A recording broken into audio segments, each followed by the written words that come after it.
ચાલો મિત્રો, તો પ્રશ્ન છે 3 દોડવીરોની ઝડપ 3:4:6 ગુણોત્તરમાં છે. સમાન અંતર કાપવા માટે તેમના દ્વારા લેવામાં આવેલ સમયનો ગુણોત્તર શું હશે? ઠીક છે, આપણી પાસે 3 દોડવીરો છે, બરાબર.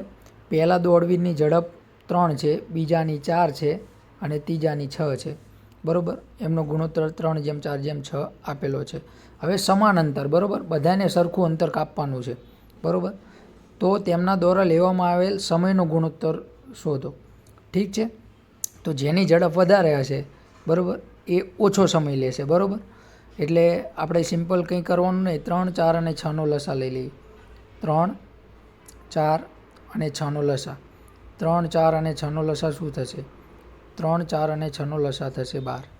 ઠીક છે, તો દોડવીર એક જે છે, જેની ઝડપ 3 છે, એ 12 કિલોમીટર કાપવા માટે કેટલો ટાઈમ લેશે? 3 ચોકુને 12. ઠીક છે, પછી દોડવીર 2 છે, જેની ઝડપ 4 છે, બરાબર, એ 12 કિલોમીટર કાપવા માટે કેટલો ટાઈમ લેશે? તો 4 તરીને 12. ઠીક છે, પછી દોડવીર 3 જે છે, બરાબર, એની ઝડપ 6 છે, બરાબર, તો એ કેટલો ટાઈમ લેશે 12 કિલોમીટર કાપવા માટે? તો 6 દૂને 12.